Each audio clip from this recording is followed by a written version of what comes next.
Assalamualaikum warahmatullahi wabarakatuh. Kami dari kelompok 6 akan memaparkan hasil dari diskusi kelompok kami. Nah, sebelum masuk ke topik pembahasan, izinkan saya untuk memperkenalkan diri saya dan rekan-rekan saya.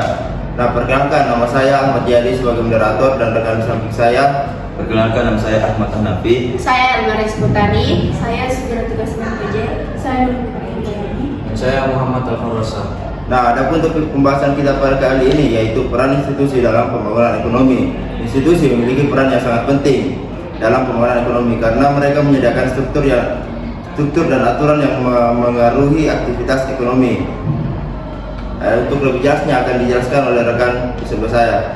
Ya, adapun peran institusi politik dalam ekonomi sangat krusial dalam membentuk jalannya pembangunan di negara-negara dunia ketiga. Adapun institusi politik seperti pemerintah, sistem hukum, dan lembaga negara lainnya.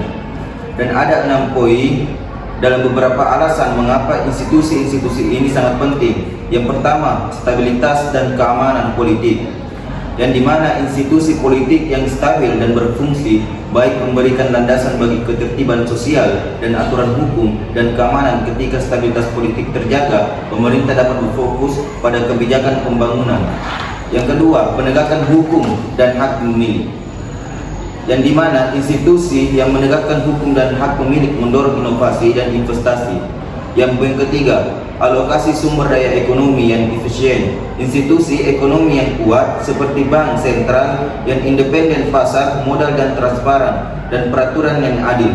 Adapun poin keempat, pengurangan korupsi dan penguatan tata tertib kelola. Institusi yang efektif berperan dalam mengurangi tingkat korupsi dan meningkatkan tata kelola pemerintahan. Dan poin kelima, penanggulangan kemiskinan dan ketimpangan, yaitu institusi yang berfungsi dengan baik dan menjaga dan membantu dalam menangani masalah sosial seperti kemiskinan dan ketimpangan. Saya serahkan ke moderator. Ya, untuk selanjutnya saya serahkan ke pemateri selanjutnya. Baik, adapun kualitas institusi di negara berkembang mempengaruhi laju pertumbuhan ekonomi. Kualitas institusi suatu negara memiliki pengaruh signifikan terhadap laju pertumbuhan ekonominya, terutama di negara berkembang.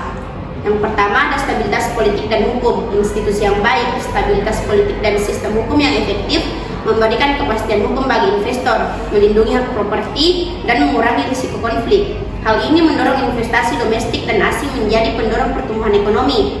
Kedua, pengelolaan sumber daya. Institusi yang baik, pemerintah dengan tata kelola yang transparan dan akuntabel dapat memanfaatkan sumber daya alam secara efisien untuk pembangunan infrastruktur, pendidikan, dan kesehatan. Institusi yang lemah, negara berkembang dengan institusi lemah sering mengalami kutukan sumber daya, di mana kekayaan sumber daya malah memicu korupsi, konflik, dan ketergantungan ekonomi pada ekspor komoditas. Ketiga, iklim bisnis. Institusi yang baik, regulasi yang sederhana, transparan, dan mendukung inovasi akan mendorong pertumbuhan usaha kecil dan menengah, mempercepat modernisasi ekonomi, dan menciptakan lapangan kerja. Institusi yang lemah, biaya tinggi akibat birokrasi yang rumit, korupsi, dan perlakuan tidak adil terhadap pelaku usaha menghambat aktivitas ekonomi. Keempat, investasi pada sumber daya manusia.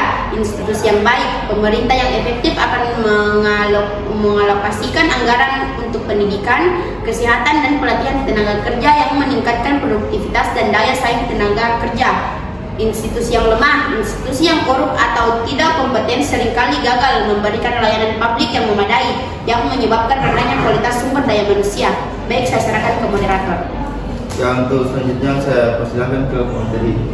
Selanjutnya, hubungan antara stabilitas politik dan berbagai aspek kehidupan masyarakat sangat erat. Stabilitas politik yang mencakup ketenangan dan konsistensi dalam pemerintahan. Yang pertama ada perekonomian. Stabilitas politik cenderung meningkatkan kepercayaan investor dan mendukung pertumbuhan ekonomi. Yang kedua, keamanan dan ketertiban.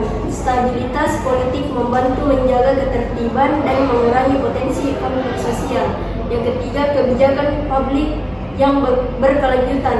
Stabilitas memungkinkan pemerintah untuk menerapkan kebijakan jangka panjang. Yang keempat, kesejahteraan sosial. Dengan stabilitas politik, pemerintah dapat fokus pada program yang meningkatkan kesejahteraan sosial. Yang kelima, hubungan internasional. Negara dengan stabilitas politik lebih cenderung memiliki hubungan internasional yang baik. Selanjutnya saya serahkan kepada moderator. Yang selanjutnya saya persilakan pemateri selanjutnya. Selanjutnya, peran lembaga internasional seperti IMF dan Bank Dunia dalam membentuk kebijakan pembangunan negara berkembang. IMF dan Bank Dunia memainkan peran penting dalam membentuk kebijakan pembangunan negara-negara berkembang melalui beberapa cara. Yang pertama, penyediaan pinjaman dan bantuan keuangan dengan syarat tertentu. Contohnya, saat krisis ekonomi pada tahun 1997 sampai 1998, IMF memberikan paket bantuan keuangan kepada Indonesia dengan syarat penerapan program penyesuaian struktural yang mencakup liberalisasi ekonomi, privatisasi, dan pengetatan anggaran. Kedua, pemberian saran dan rekomendasi kebijakan. Misalnya, IMF dan Bank Dunia menyarankan negara-negara berkembang untuk memperluas cakupan pajak penghasilan orang pribadi dan memperluas basis pajak pertambahan nilai untuk meningkatkan penerimaan pajak. Ketiga, penyediaan bantuan teknis dan pelatihan untuk memperkuat kapasitas institusional. Contohnya IMF membantu negara-negara bekas Soviet membentuk sistem perbendaharaan pada bank sentral mereka saat transisi ke sistem ekonomi pasar. Baik, saya serahkan ke moderator. Selanjutnya saya persilakan. Selanjutnya, dalam pembangunan ekonomi, institusi memainkan peran penting sebagai struktur yang mengatur jalannya ekonomi, mulai dari regulasi, penegakan hukum, hingga kebijakan yang mendukung stabilitas dan pertumbuhan ekonomi. Institusi yang kuat dan kredibel dan dapat menciptakan lingkungan yang kondusif bagi investasi, inovasi, dan penciptaan lapangan kerja. Namun, ada beberapa tantangan utama yang sering menjadi hambatan dalam peran institusi, terutama di negara berkembang, yaitu yang pertama, korupsi. Korupsi adalah salah satu tantangan terbesar bagi institusi karena merusak kepercayaan publik, menghambat alokasi sumber daya yang efisien, dan menurunkan kualitas layanan publik. Dalam pembangunan ekonomi, korupsi bisa meningkatkan biaya proyek, mengurangi efektivitas kebijakan, dan menurunkan insentif investasi. Yang kedua, birokrasi yang lambat dan inefisiensi. Birokrasi yang rumit dan tidak efisien menghambat proses perizinan, meningkatkan biaya operasional, serta mengurangi produktivitas ekonomi. Nah, yang selanjutnya, poin ketiga akan dijelaskan oleh rekan saya. Saya kembalikan kepada moderator. Nah, saya akan menambahkan sedikit tadi mengenai tantangan. Nah, poin ketiga, ketidakadilan sosial. Ketidakadilan sosial seperti kesenjangan pendapatan, ketimpangan akses terhadap pendidikan dan kesehatan, serta diskriminasi, menciptakan polarisasi di masyarakat. Ketidakadilan ini menghambat pembangunan ekonomi karena sebagian besar populasi mungkin tidak mendapatkan kesempatan yang sama untuk berkontribusi atau memanfaatkan hasil dari pertumbuhan ekonomi. Nah, itu tadi pemaparan materi dari diskusi rekan kami. Adapun kesimpulannya yaitu institusi yang kuat, transparan, dan akuntabel adalah fondasi pembangunan ekonomi yang berkelanjutan.